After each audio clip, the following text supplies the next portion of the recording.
A young boy from the inner city stands up for a billionaire's daughter, and his one simple request in return moves the powerful man to tears.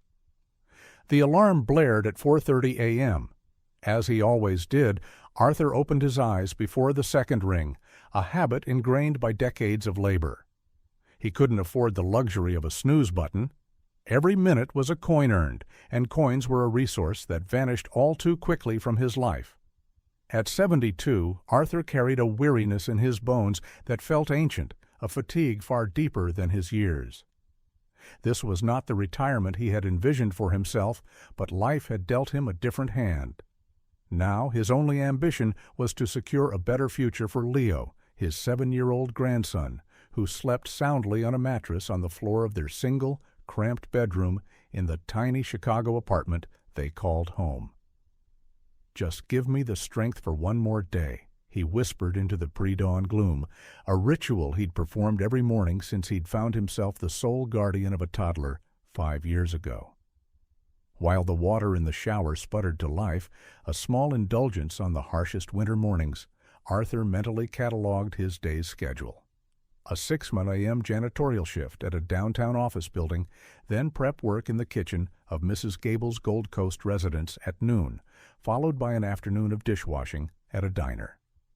In the evening, he'd pick up a few hours cleaning a dental clinic. Never a stable position, always a patchwork of temporary gigs that barely kept the lights on. Arthur dreamt of a single, full-time job, of paid sick days, of the security of knowing he could afford medicine for Leo's cough without performing impossible financial acrobatics. Perhaps one day. For now, he was content to save just enough for the chocolate bar his grandson so often requested. When he emerged from the bathroom, he found Leo awake, rubbing the sleep from his eyes. The boy was a bundle of life, with a mop of curly hair and enormous eyes that still found magic where Arthur saw only struggle. "Are you up already, my little champion?" "I dreamed I was a superhero," the boy mumbled, his voice still thick with sleep. Arthur smiled, feeling that familiar ache in his chest, a blend of overwhelming love and the constant, gnawing fear that he couldn't shield the boy from a world that was often cruel. "You're already my hero," he said, kissing the boy's forehead. "Now, let's get you ready. Our neighbor will be here in half an hour to walk you to school." Meanwhile, some 20 miles away in one of the city's most exclusive enclaves, Vincent Sterling was finishing his morning workout on a state-of-the-art treadmill in the private gym of his sprawling mansion. His smartwatch chimed at precisely 6:15 a.m. as he completed his daily 10 kilometers. No more, no less. Discipline was his creed, control his guiding principle. At 40, Vincent presided over a technology empire valued in the billions. He controlled markets, influenced policy, and determined the futures of thousands of employees. He controlled everything except the things that mattered most, the hollow space left by his wife's passing and the ever-widening gulf between him and his 6-year-old daughter. "Your schedule is ready for review, sir," announced a disembodied virtual assistant through the integrated sound system. "Breakfast will be served in 15 minutes, as requested." Vincent didn't answer. He strode into the adjoining dressing room where a perfectly pressed ensemble awaited him. An Italian suit, tailored to perfection, an Egyptian cotton shirt, a silk tie, his daily armor for the corporate battles he waged with the calculated coolness that had built him an empire before he was 40. As he dressed, he examined his reflection. He was still a young man, but his eyes betrayed the sleepless nights that had become his norm since he'd taken on the sole responsibility of raising Isabella. A smile hadn't touched his face since Sophia died, leaving him alone with a child who felt more like a stranger with each passing day. "Sir," the housekeeper said, knocking discreetly on the door, "Isabella is asking if you will be taking her to school this morning." A spike of guilt pierced him. He had promised her the night before as he tucked her in, but the meeting with the Japanese investors had been moved up. "Tell her I won't be able to today," he said, tightening his tie. "And please have Michael drive her. I will be home in time for dinner." The housekeeper nodded and retreated, accustomed to the frequent changes in plans. Vincent knew he was failing as a father, but he didn't know how to fix it without risking the empire he had built, the legacy he would one day leave to Isabella. At 7:30 a.m., Arthur walked Leo to the entrance of the local public school. The boy's second-hand uniform was impeccably clean and ironed, a testament to Arthur's care. "Be a good boy and listen to your teacher," he advised, smoothing down Leo's unruly curls. "I'll be here to pick you up this afternoon." "Promise you won't be late?" the boy asked, his voice small, a memory of the time he had waited alone in the dark when one of Arthur's jobs ran late. "I promise, my love, I won't be late today." At that same moment, across the city, a private driver parked an armored SUV in front of the prestigious International Academy Isabella attended. The girl emerged, clutching a princess-themed lunchbox and adjusting a silk ribbon in her brown hair. "Your father asked me to tell you he will have dinner with you tonight," the driver said with a practiced smile. Isabella just shrugged, already accustomed to promises that often dissolved. She walked alone toward the school's grand entrance, where an assistant teacher awaited her. Two worlds, two children, two guardians fighting their own. Private wars. Soon, fate would weave their lives together in a way none of them could have imagined, proving that sometimes the widest divides can be bridged by the most unexpected of connections. The midday sun beat down on the playground of Northwood Academy, a private institution with a tuition that Arthur could never dream of affording. Leo was only a student there thanks to a citywide scholarship program for gifted children from low-income families. Fitting in was not easy. Though his uniform was the same style as the others, its reinforced seams and nearly invisible patches spoke of the painstaking effort Arthur invested to make it last the entire year. The other students simply replaced theirs at the first sign of wear. That day, during recess, Leo was eating his cheese sandwich alone, perched on a colorful bench in the schoolyard. His observant eyes watched the other children playing in cliques, chattering about vacations and toys he only knew from the television at the neighbor's apartment where he sometimes stayed. That's when he saw it. Across the yard, near a bright red slide, 3 older boys from the 4th grade were cornering a small girl. She was clutching her own hair as the tallest of the boys reached for a blue silk ribbon tied in her brown curls. "Look at the little princess's ribbon," the boy sneered, playing to his 2 friends. "I bet that thing costs more than my whole backpack." The girl shrank back until her shoulders hit the slide. Leo noticed she wasn't crying, but her small chin was trembling. "Let's see if the rich girl knows how to share," another boy taunted, this one chubby with a pristine uniform. "My sister would like a pretty ribbon like that." "It was my mommy's," the girl finally said, her voice so quiet Leo could barely hear it. "She gave it to me before she went to heaven." The boys roared with laughter. "Heaven? You're such a baby. She probably ran away because she couldn't stand a crybaby like you." Something hot and angry flared in Leo's chest. He quickly shoved the rest of his sandwich into his pocket and marched across the playground. He didn't know the girl. She must have been in a different class, but he knew exactly what it felt like to be backed into a corner.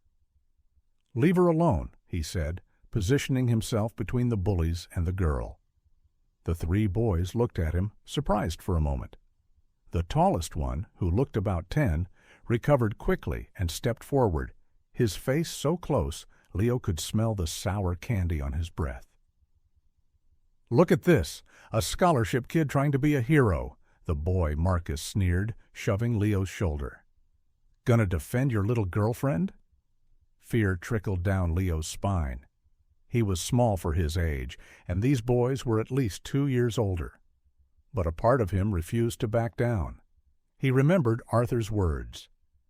Real strength is protecting those who can't protect themselves no matter how big the fight seems. "She's not my girlfriend," Leo replied, his voice steady despite his hammering heart. "I just don't like bullies. 3 against 1 little girl. You guys are so brave." The sarcasm, a word he had recently learned from Arthur, seemed to find its mark. One of the other boys looked uneasy. "Let's go, Marcus," he muttered to the leader. "The yard monitor is watching." "I don't care," Marcus shot back, but his eyes darted nervously in the direction his friend had indicated. Leo seized the moment of hesitation. "My grandpa always says that real courage doesn't need a gang to pick on someone," he said, swallowing hard but holding his ground. "It's about protecting people who need it." That was the final straw. Marcus stepped back. "Whatever, loser. That girl's annoying anyway. Nobody likes her." The 3 of them walked away, but not before Marcus jabbed a finger in Leo's direction. "This isn't over, scholarship kid." Once they were gone, Leo finally let out a long breath, relief washing over him. His legs felt so wobbly he had to lean against the slide for support. Only then did he turn to the girl, who was watching him with wide, dark eyes. "Are you okay?" he asked. She nodded silently, still clutching the blue ribbon in her small fist. She was a pretty girl, with large, soulful eyes and shiny brown curls that fell in perfect ringlets. Her uniform was the same as everyone else's, but her polished shoes and designer backpack hinted at a world very different from his own. "My name is Isabella," she finally said, her voice soft and polite, like the girls in the fancy toy commercials. "Thank you for helping me." "I'm Leo," he replied, feeling a warmth creep into his cheeks. "Do they bother you a lot?" Isabella shrugged, a strangely adult gesture for a 6-year-old. "Sometimes. They say I'm stuck up because I don't talk to anyone." She hesitated. "I just don't know what to say." Leo understood that feeling. He often felt the same way, as if everyone else had been given a script for a play, and he was the only one improvising. "Want half my sandwich?" he offered, pulling the slightly squashed package from his pocket. "It's cheese." Isabella smiled for the first time, revealing small, perfect teeth. "Yes, please," she said, surprising him. "I've never had a pocket sandwich before." The 2 of them sat on the slide, sharing the simple snack as the bell rang, signaling the end of recess. In the teacher's lounge, Miss Albright was typing an email on her computer. As the early childhood coordinator, it was her duty to inform parents of any incidents, especially when they involved Isabella Sterling. Miss Albright had seen the entire scene unfold from her window. Her first instinct had been to rush out and intervene, but something had made her wait. She had been both, surprised and moved by young Leo's courage. "Mr. Sterling," she typed, "I hope this email finds you well. I am writing to inform you of a minor incident that occurred during recess today. Isabella was being intimidated by 3 older students who were attempting to take the ribbon she always wears." Before any staff could intervene, one of her classmates, Leo, placed himself between Isabella and the aggressors, bravely defending her. The older boys left, and I observed Isabella and Leo spending the remainder of recess together, conversing amiably. She paused, choosing her next words carefully. She knew of Vincent Sterling's reputation as a ruthless businessman, but also as a fiercely protective father. She also knew that Isabella had struggled to socialize since her mother's death 2 years prior. This might be the girl's first real friend. "Leo is a scholarship student at our school," she continued. "He is being raised by his grandfather, but he demonstrates an admirable strength of character for a boy of only 7. I thought you would want to be aware of this, especially as Isabella seemed genuinely happy after the incident." She reread the email twice before clicking send. She knew that within minutes it would be flagged by Sterling's personal assistant and, with any luck, might reach the magnate himself before the end of the day. If anything could pull Vincent Sterling away from his meetings, it was news about his daughter. In a boardroom at Sterling Tech, the CEO was concluding a presentation on the company's new global expansion strategy when his personal assistant, Eleanor Vance, discreetly placed a tablet in front of him. On the screen, Vincent saw an email from Isabella's school with the subject line highlighted, "Incident involving Isabella, positive outcome." His heart seized for a second. Years of training to maintain a poker face meant no one else in the room noticed his momentary alarm, but inside, panic flared. Any communication from the school outside of normal channels usually meant trouble. "Gentlemen, let's take a 5-minute break," he announced calmly, grateful the meeting was nearly over. Once the executives had filed out, Vincent read the email. His expression shifted from concern to relief and then to a deep curiosity. "A scholarship boy defended Isabella?" he asked Eleanor, who had remained by his side. "Yes, sir. Leo, 7 years old, lives in the Pilsen neighborhood. Grandson and legal ward of Arthur, 72. Mr. Arthur works as a cleaner and kitchen hand for various clients. No other family listed on the school records." Vincent raised an eyebrow, impressed by Eleanor's efficiency. "How did you find all that out so quickly?" "I called the school while you were finishing the presentation," she replied matter-of-factly. "I thought you might want to know more about the boy." Vincent nodded, his mind working. The child's act of courage stirred something within him he hadn't anticipated. Isabella rarely spoke of classmates, and the knowledge that she had been bullied filled him with a protective rage he had to suppress. "I want to thank this boy personally," he decided. "Arrange a meeting with him and his grandfather." Eleanor, surprised for a moment, quickly regained her professional composure. "Should I invite them for lunch at your residence on Saturday, or would you prefer a more formal meeting here at the office?" Vincent considered it. The office would be too impersonal, yet bringing strangers into his home was not his custom. At the house, he decided finally. But not for lunch. That might be intimidating. An afternoon coffee, something simple. Isabella will be there, of course. "I'll send the invitation this afternoon, sir." Arthur listened to Leo's story as they walked home from the bus stop. The boy was bubbling with excitement, recounting his new friend Isabella and how he had faced down the big kids to protect her. "And then I said that real brave people don't need a gang, just like you always tell me, Grandpa." Arthur smiled, ruffling his grandson's hair. His little man, always trying to do the right thing, even when it scared him.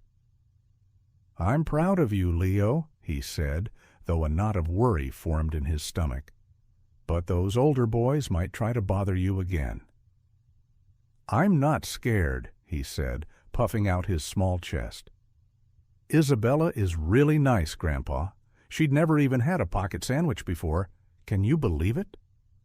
Arthur chuckled, wondering what kind of child this Isabella was, to be so impressed by such a simple thing. They were approaching their building when his old flip phone rang.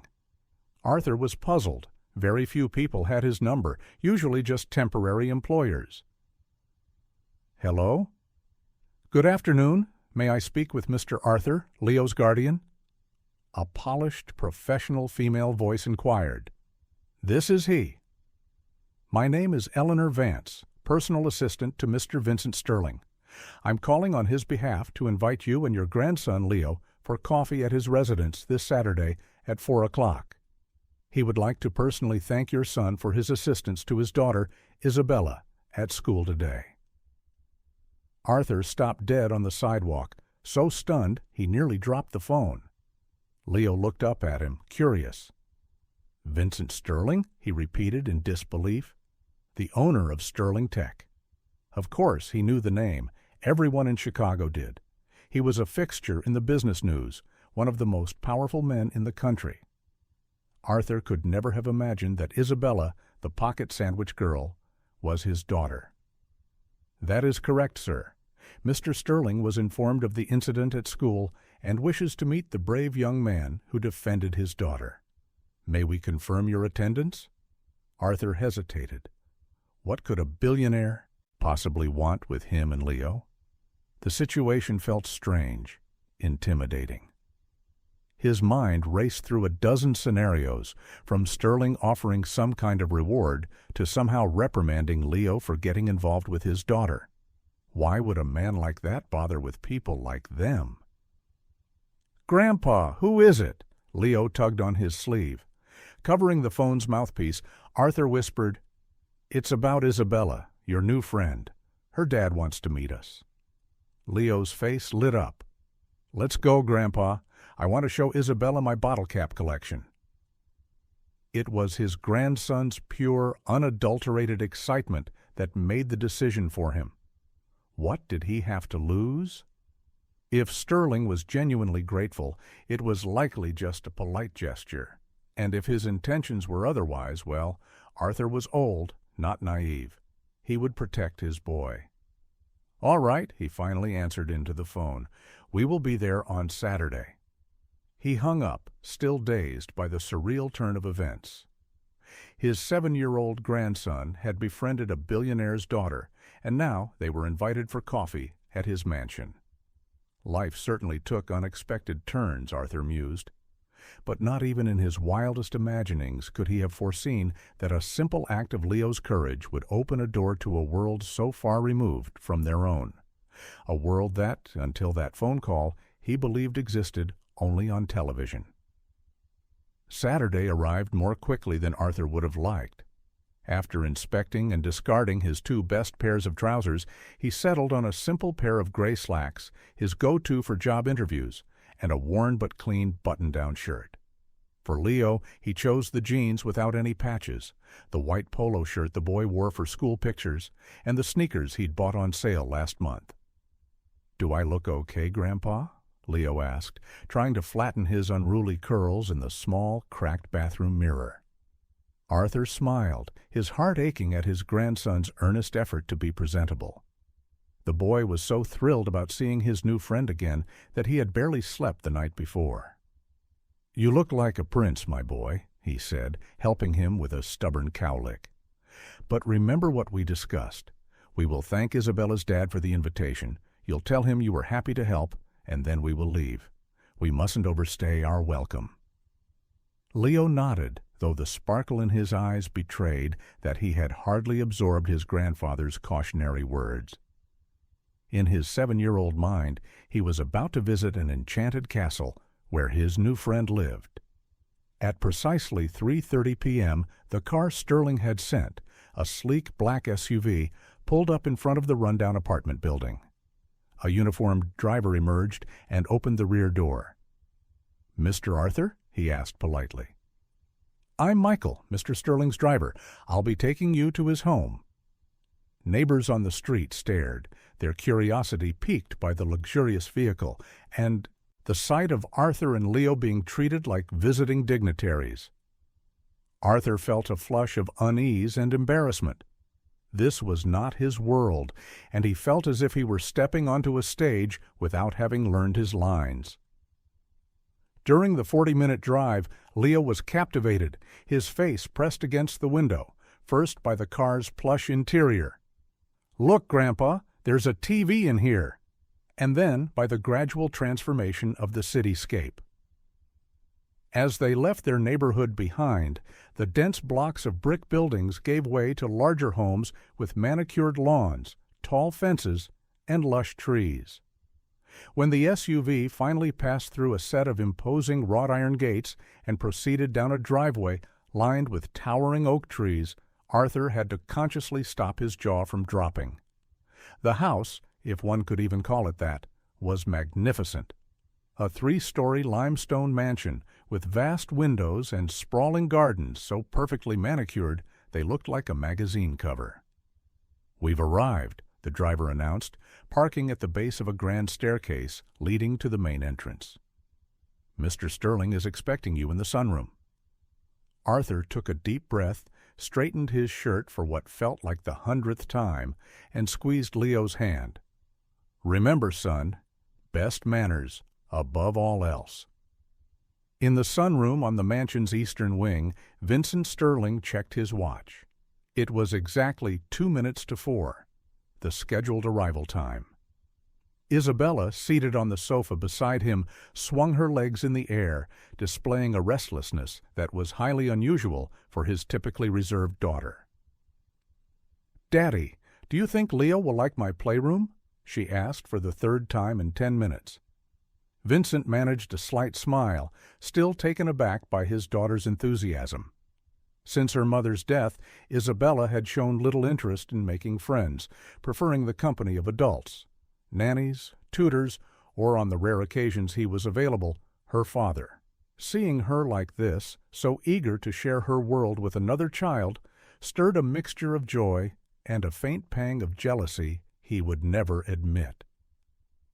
"I'm sure he will love it, sweetheart," he replied, adjusting the blue ribbon in her hair, the very ribbon that had set this strange meeting in motion. The sound of the doorbell chimed through the house, followed by the discreet footsteps of the housekeeper.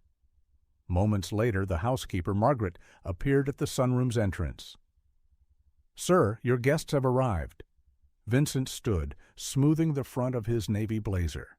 He had opted for a more casual look to avoid intimidating his visitors. "Please, show them in." Isabella stood as well, straightening her satin dress with the practiced poise of a little lady. When Arthur and Leo entered the room, the contrast between their two worlds was more palpable than Vincent had anticipated. The man was elderly, likely in his early 70s, with a face etched by a lifetime of hardship.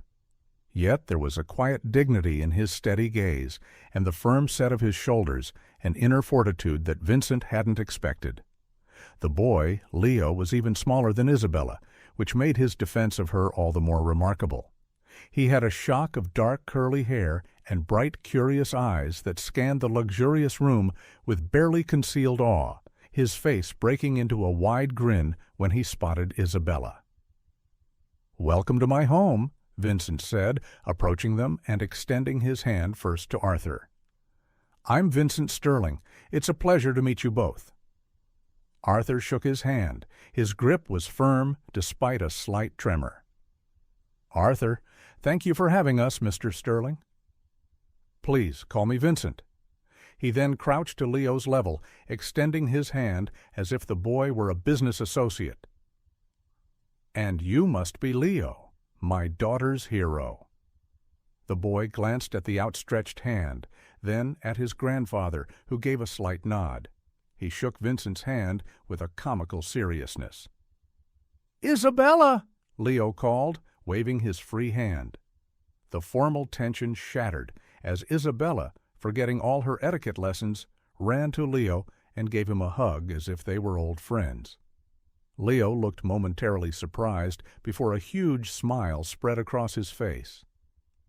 "I brought you something," he said, digging into his pocket and pulling out a small, shiny object. "It's my best bottle cap. It's blue, just like your ribbon." Isabella accepted the metal soda cap as if it were a precious gem, her eyes shining. "Thank you. I'm going to keep it forever." Arthur shot Vincent an embarrassed look, clearly concerned about the humble gift.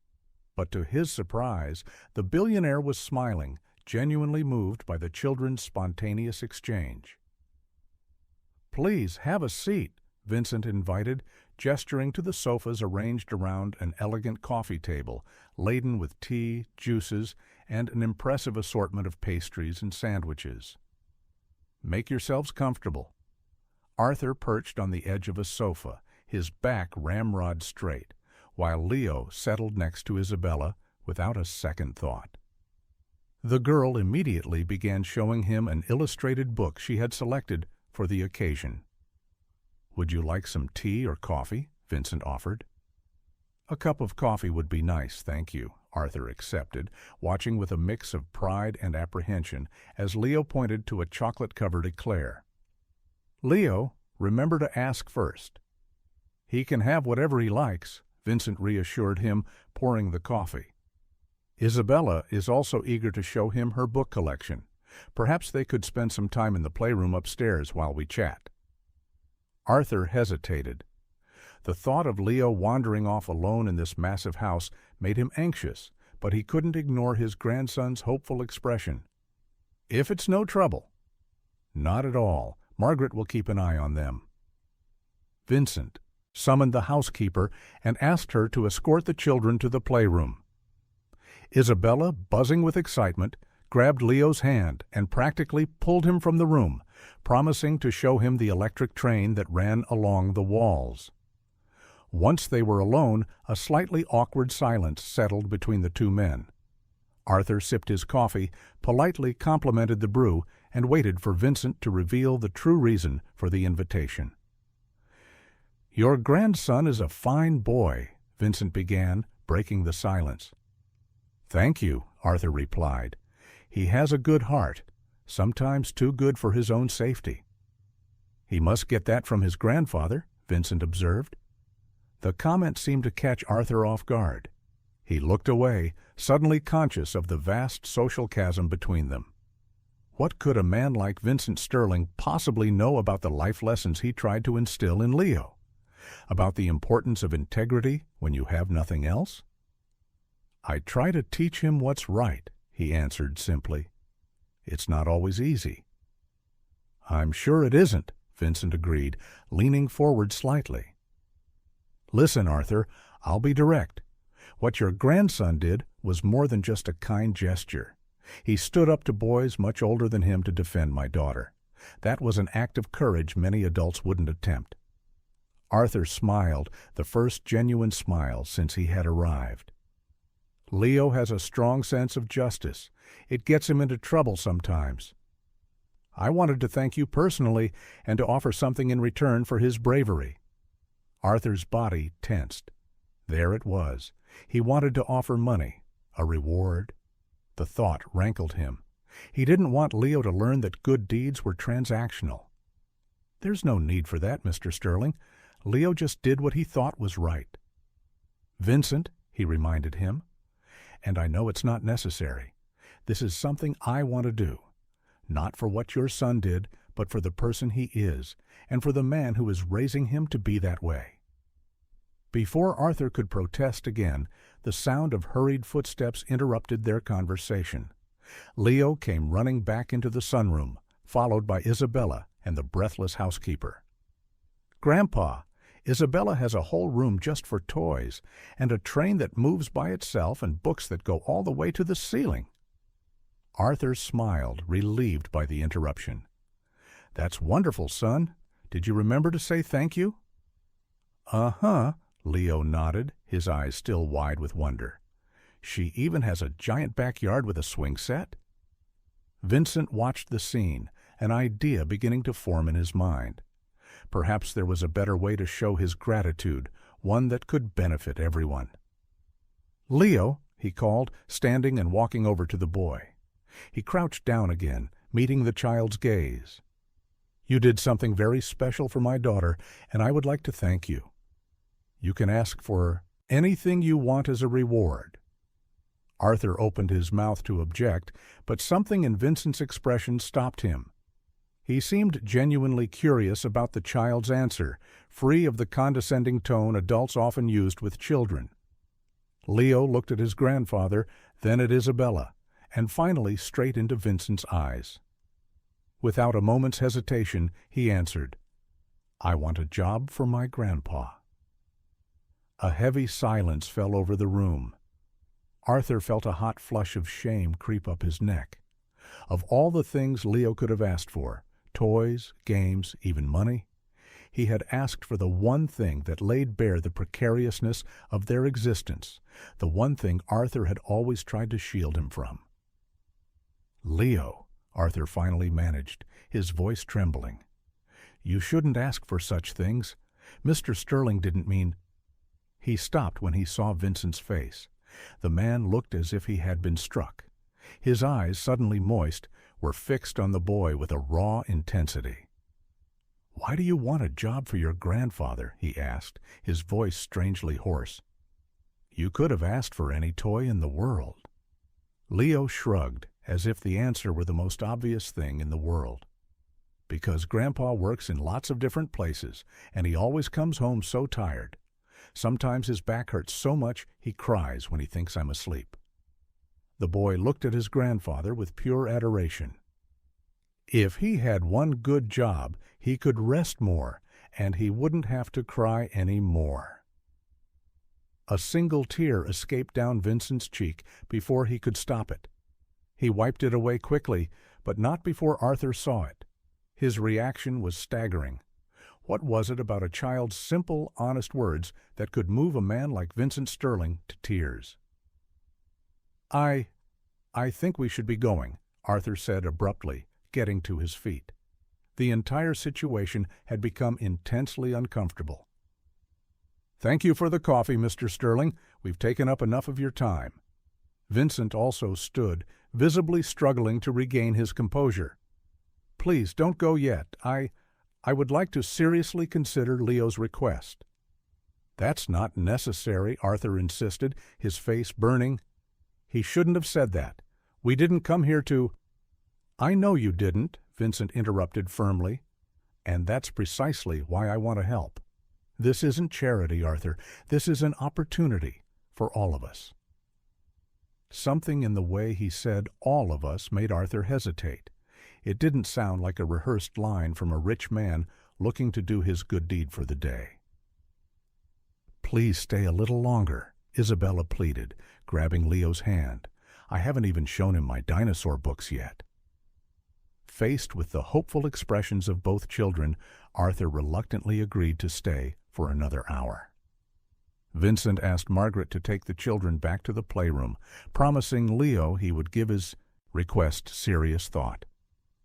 Once they were alone again, Vincent apologized for his emotional display. "I'm sorry about that," he said, pouring himself more coffee to buy a moment to collect his thoughts. "Your grandson's words, they touched on something I've been wrestling with for some time." "There's no need to explain," Arthur replied, still mortified. "And please just ignore Leo's request. He's only a child. He doesn't understand how these things work." Vincent studied him for a long moment. "Or maybe," he said softly, "he understands it better than we do."